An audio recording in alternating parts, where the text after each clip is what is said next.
Here we are once again outside Edgbaston at the end of a seesawing battle, Pezza. A seesawing battle, day 2 at Edgbaston. We're right outside the main entrance here, and just in case you want to know where we are, I know you're always thinking, hey guys, where are you? And I don't know where I am in my life, and now I'm just rambling. This is brought to you by Budgy Smuggler. Budgy Smuggler, getting behind TGC, not just hard, but also deluxe, Pezza, budgysmuggler.com. A seesawing battle today, and I can't really tell what's happening in the game or if this is good, but I think the fact that I'm invested, and I'm up and about, I think I care about this, so I think it's good. Yeah, absolutely. I mean, Usman's the story today. There's a few different stories, but couple of stories. Uzi's the guy. I thought Australia's batters took a lot of gas. There was some gas taking. I have something very positive I'd like to say about England and Ben Stokes a little bit later. Yeah. But there was so much theatre, so much vibe, and I think a lot of the Aussie batters took that gas. But today, Khawaja went solar. Yeah. You know what I mean? He was unruffled, unflustered. Yeah. I thought his sleeveless vest, his sleeveless sweater, which is the only player on the field who was wearing a sleeveless vest, was like a symbol today. You know, he's unruffled, unflustered. It was all flicks, clips, wrists, and authoritative pull shots. Yes. And he does that all the way to another 100 for Usman Khawaja. And that's what we're starting with here. Uzi does it again. So that's his 15th Test 100, Pez. That is, I'm reading from my phone, which is bad form, but sorry, that's all I've got. It's now hundreds in Pakistan, India, and England. He also scored 71 in Gaul, in Sri Lanka there during that test. So he's doing it everywhere around the world. He was obviously dropped in 2019 after the Headingley test match here. Don't really remember what happened in that game, but I think it was significant. It felt in some way there's some sort of like retribution story happened here with Uzi. It's now 700s since he's come back into the side. From the Ashes when he got the SCG double 100 MD innings. And we are getting barked at. Yeah. It might sound like someone saying boys, but it's actually dogs barking at us.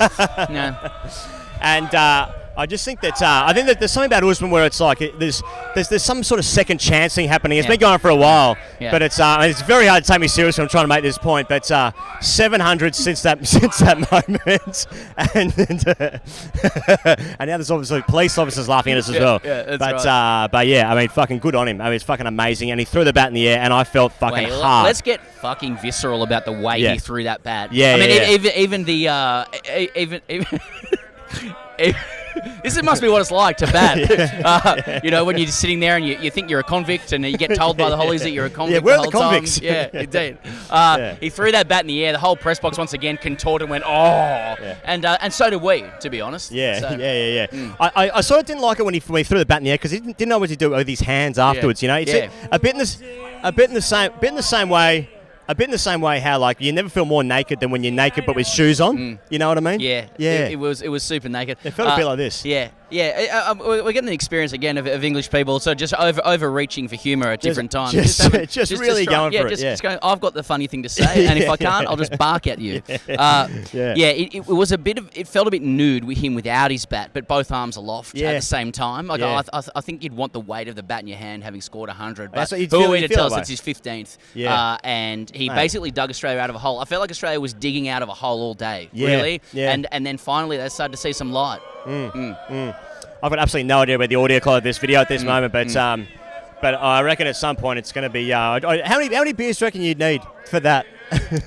And how long would you live in England for as well? 6 months. Yeah, that's right. Only 6. Yeah. Stop over on the way to Amsterdam. Yeah, indeed. But I mean, I'm so happy for Usman. He's just such a nice guy as well. Answers our DMs, obviously, importantly, sometimes. But I just feel so happy for him, and I think that the nation will wake up this morning and think, fuck yes, Usman Khawaja. Thank you for making me happy on a Sunday. Yeah. Thank you. That's a good numbers next to name wake up. You turn over, grab your phone straight away. Don't engage your partner in any way. Yeah. And you just see Khawaja. Yeah. Well, I don't know what he finished up on because we're down here. We're down here. It was at least 125. It's 3 figures. It's 3 figures. It's getting close to Daddy. Yeah. Also, I want to shout as well. It's his partner. It's his wife Rachel's birthday today. So a little present there for her. Yeah, that's right. In lieu of actually getting a present. Yeah, that's right. I've got 130 Ashes day too. Yeah. That's right. Yeah, he'll just feel guilty. Yeah.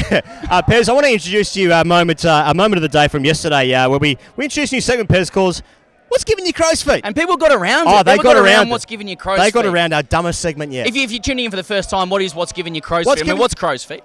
So crow's feet is the indentations underneath the eyes, which sort of age you as time. Elasticity under the eyes you get through right. smiling or squinting. Yeah. It's a very grade cricket thing where you tend to just give crow's feet to things that you think, what the fuck is that? And I want to be really clear. That's what crow's feet is. It isn't just anything bad. It's when you just go, fuck is that? It's when you're policing behaviour in cricket and you go, that is not the right conduct based on arbitrary rules that you sort of gathered from 29-year-olds who you thought felt were about 40 at the time.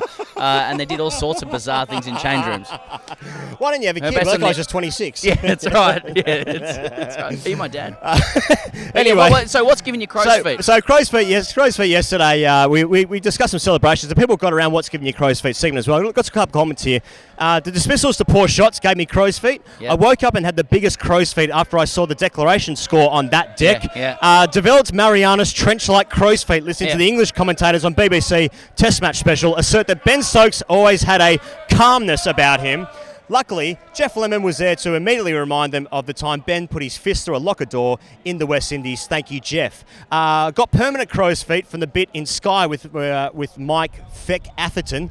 And Morgan talking about Stokes in front of Stokes. And finally, I'm a young man who now, thanks to the commentary of KP, not to be confused with PK, has crow's feet that have given me the skin of an elderly woman who has spent too much time in the sun. Talking about our Aussie Pats setting overly defensive fields, comparing the Aussies to wet English flops who last toured Australia. Keep our Pat's name out of your mouth, Kevin. I haven't opened my eyes in 12 hours. In fairness, I do think he raised some good points. That was good. That was what the people were giving crow's feet. Couple of comments. And what gave me crow's feet today? He goes, my take is, as we were walking in today, there was the lovely vista of a Barmy Army clad man under a bus shelter as everyone was walking in, presumably adding some, zip and colour to the occasion with an acoustic guitar and a harmonica headset, meaning the harmonica was in his mouth. Just a bit of vibe, ambience. And singing into a microphone, so it was amplified audibly. Poor man's Bob Dylan. Have you ever seen Khawaja score a run? Khawaja. Have you ever seen Khawaja score a run? Have you ever seen Khawaja? Ever seen Khawaja? Ever seen Khawaja score a run? And I had I had a River Nile like crow's feet walking past, and that was before the day's play. Simply replying, not to him audibly or anything, but just to Higgins in heaps. Like I've seen him score fucking heap.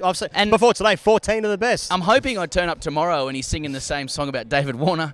Because it'd be good if I don't know. Have you ever seen Scott Boland take 9 for? Exactly. That kind of stuff. Thanks, brother. Yeah. What do you reckon? Probably recording, I reckon. Yeah. I reckon now's the time for a chat.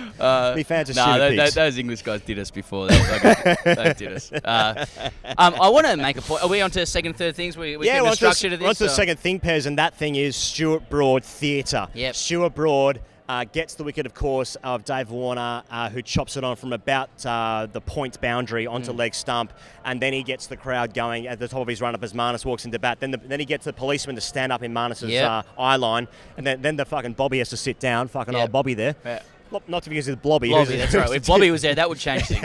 I'd be down there. If I was batting, I'd be like, come out. Bobby. Yeah. That's more like Tourette's coming through.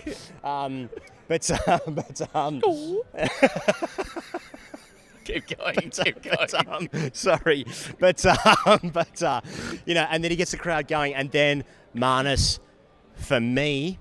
Now, look, it's not the worst shot I've ever seen in my entire life. That's going too far. But that was the worst shot I've ever seen in my entire life. And I've just... From an ICC number one ranked test batsman. I felt viscerally angry with that shot. It's so fucking weak. It was such a weak shot. And, it's a shot of a guy who was nervous. And I know that because I've been nervous when I faced first balls before, especially in the Ashes. But just like, it was just wafty. And like, you look at the still image or you even look at the replay and his hands are so far away from his body, just feeling for it, just wanting bat on ball. And I was so upset because at that point when they've gone 2-2 in Australia were then, I think maybe 30 for 2. And it just felt like coming into the day's play, it's a featherbed of a deck. I felt Marnus had to score a big run today because I just want to see it away from home. He still averages, I looked up before, 43. It's higher than what I was expecting, but it's 70 at home, right? it's getting to Rohit Sharma-esque gap with home and away records, and I was so upset. But it's great theatre from Stuart Broad, who's just like dramatised his way into 2 wickets and 2 balls. He's PR'd his way into the side with all the Void Series chat. He's got the headband going, and I'll get to say there's fucking electricity, and I felt it when Stuart Broad took that wicket, the second one of Marnus. And you know what? If I'm an England fan, you got to get behind your boy. Absolutely. And he fucking gives you heaps to get behind. Well, moments. He's a moments guy. And Sorry. no, you're right. I don't want to I guess denigrate that and just say they were vibes-based wickets, but like that was it was really good cricket, because when you're playing on a featherbed or the wicket's dead, you have to conjure from nothing. You have to create an atmosphere and environment. Sometimes it doesn't even exist. And Shane Warne used to be able to do stuff like this. You know what I mean? Like it's putting things in batters' heads, in the opposition's heads, or in the crowd's heads that creates a certain environment that previously didn't exist. And like nobody does that, I think, in international cricket right now better than Stuart Broad. Yep. And as you explained, the way he wound up the Hollies, he was fucking around with the guy behind Marnus as well, like laughing with him and whatever. It was like Stokes was there as well. They were smiling at him, almost kind of knowing that he was adding to the nerves of Marnus Labuschagne as well. And like when he was winding the Hollies up, I was like, this is like, before he bowled that first ball to Marnus, I was like, this is fucking Happy Gilmore stuff. You know what I mean? It was like, it was like a little noise. He was, exactly. And I mean, that was after Warner's shot as well. I thought Warner's dismissal. It's unlucky he drags on, but I got to say, the bodily contortions of that shot as well, the way that back leg drops, and it starts to look very un-Warner-esque, like in the sense that it's a bit ugly, and you can't help but make a connection between that and what happens to players as they age. Yeah. You know, my first thought was there was very much a Ponting falling over to callous energy to it. It's a great shout. So you're talking about a grade of the game and what can happen to you, but to that point, he was looking good, and you're like, this wicket's dead. There's fucking heaps of runs in it for Australia, and those moments just put England way ahead in the game. And it felt like Australia had to dig its way out all the time. I just want to shout out as well in this section to Ben Stokes. Okay, England end up only taking 5 wickets in the day, which is unders, I think. But you have to factor in there was several drop catches, missed stumpings and stuff like that. Like, I was extremely impressed with Ben Stokes' tactics, vibes, atmosphere-based captaincy today. Yep. You know, again... That's the first time we've seen it in the flesh. Yeah, there's nothing in the wicket, but he had a plan for every single batter. Yep. It felt like there was 4D chess stuff going on. The field of Travis Head was like, like ODI bodyline stuff. You know what I mean? He has the umbrella field behind him. There's a fly slip there. That stuff puts doubts into batters' heads. For Cam Green, it was like third-grade stuff. Everyone was in front of the wicket. Cam Green's plodding onto the front dog. Not forcing the ball through, building up dots. The decision to keep Moeen Ali on while Travis Head kept bombing him, kept mids on and off up as well. Like that, for any spinner, that gladdens the heart. Like that is how you captain a spinner. Moeen Ali ends up getting Head, who goes one too many times, caught it mid-wicket. Then Moeen, his confidence up, his tail's up. A little bit later, bowls Cameron Green with an absolute seed. Are you driving it? Well, probably not. But to that point, it didn't look like that ball was coming. So I can see why Green wants to do that. And all of a sudden, Moeen Ali, okay, it's expensive, but Stokes is prepared to buy his wickets expensively, which you need to on this deck. I just felt all day he was making things happen. And that's the last thing you want when you're batting on these kinds of wickets. You don't it keeps the fielders invested, it keeps the crowd invested. What's he doing now? Why is fucking Harry Brook coming on and bowling off the wrong foot? You know, but at the end of the day, Khawaja unflustered, and Carey just again busy and looking a fucking $1 million. Carey, I thought he's middling everything. He looked the best stick today. And a shout for Stokes as well, who obviously gets the wicket of Steve Smith, who I think just missed a straight one. And they say it keeps low, but looks... But it didn't go under his bat. He just seems to have missed it. Anyway, I mean, Steve Smith's a good player, so I guess I'll take his judgment. But I suppose it's actually now getting to the third thing. I hope we gave Khawaja love. I sort of don't remember what I was saying because I don't know if you heard. There was a bit of static. We were trying to talk. Yeah. But just the third thing here, I suppose, is who's had a good day today. Like we spoke to some English fans just before we did a side mouth just earlier, and they were sort of saying, I think good day for you guys, but it felt like, from our perspective as Australian fans, like that Australia have gotten themselves back into the game. They're still way behind. Tomorrow morning will be hard. There's going to be overheads and stuff, but given that I thought Australia, when they were 3 down lunch, I thought I was so deflated with how they played with Smith being out, with the way Smith and Marnus and Warner got out, I was like, oh, that is it's poor. I thought it was a 2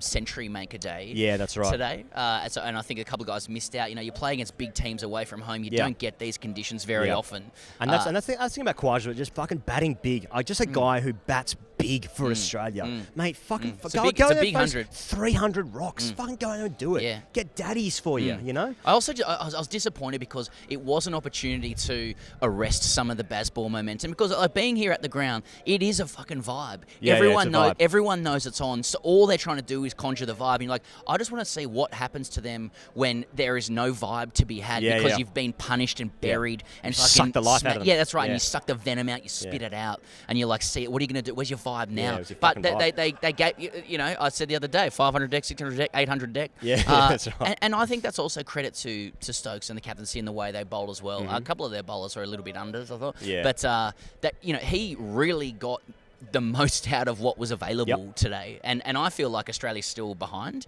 I think maybe a lot of English fans feel disappointed because there was the chance of getting a roll on there, but they've ended up having a kind of a bad day. They missed the stumping, or Bairstow misses a stumping off Green on 0, makes 38. Yeah. Carey gets dropped on I think in the 20s, early, and he's on now 50 something. I'm not sure the exact numbers because we had to go down early. Also, Khawaja gets bowled for no ball. They've since added 50 runs from that moment. There's these little things that have turned into big things. I think Australia could be in the field again at this point had things gone perfectly for England, which they haven't. Australia are a good team fundamentally, and they've scrapped themselves into this game. I think if you told me what the score was at the end of the day's play last night, I would not have taken that. I think Australia have been poor today, except for Usman Khawaja, who has fucking grabbed the game by the scruff of the neck a little bit. Little bit. Now, I think England are in front now because there's work to do, and tomorrow morning will be hard. But I tell you, it's a fucking fascinating test match here. There's supposed to be rain tomorrow, is what we're hearing. Anything else? We should get into hashtag ASKTGC. Hashtag ASKTGC. You know what? I've made this fucking tiny. Go landscape. Okay. Watch the first session. This is from Jude 305. Not thinking verse with 306. Hey Jude. Cheers. Watch the first session at my local pub here in Melbourne. Experience a full Australian cricketing mindset this evening. No holds barred. There was certainly a presence of arrogance in the lead-up. Bazball, not against our boys. 5-0 was in the air. Crawley pumps ball 1 for 4, and then it began. Like the 5 stages of grief, denial permeated through the crowd, infested with punters, drinkers, and other uninitiated sporting chaps. Trust me, they were traps, not a woman in sight. The locals were bemused by this cricket, crediting the M1 pitch to England's revolutionary cricket style. I suppose we were always taught to never credit the opposition. So I ask, if Australia proceed to be bundled out for 220 here, what excuses the Australian cricketing pundit promote next? Now, they haven't quite been rolled for 220 here, but have we got some excuses lined up? Absolutely. Or are England playing well? There's a ton of excuses lined up. I mean, they won good toss to win. We have a whole room of excuses lined up, ready to access at the right time. I mean, I'm not sure that's a country-specific thing. I mean, I think it's every cricketer's right to never attribute any success to the opposition. If you succeed, it is all you, and if you fail, it's also you. That's a shit shot. And the way you can actually compliment yourself is saying, I'm really upset at that shot that I played because I'm trying to intimate that that's beneath my standards. Because I believe my standards to be quite high. In fact, they are quite high. And who's policing those standards? Yeah, yourself. Correct. England will be in their dressing room right now will be saying things like, Usman should come in here and apologise for that. They'll be saying that, that sort of thing, and that is their right. That is their God-given right. That's the end of the Day 2 wrap-up here. Plenty more to come here on TGC. Thanks to the new guys who are joining Patreon. Go and leave a like on the comment, like and a comment for the YouTube video, or don't do that. Do whatever the fuck you want. I'll tell you what, we've got a test match here, Pezza. Yeah, okay. We've got a test match here. Okay. First live show in Birmingham tomorrow night, and then I guess more stuff happening. See ya.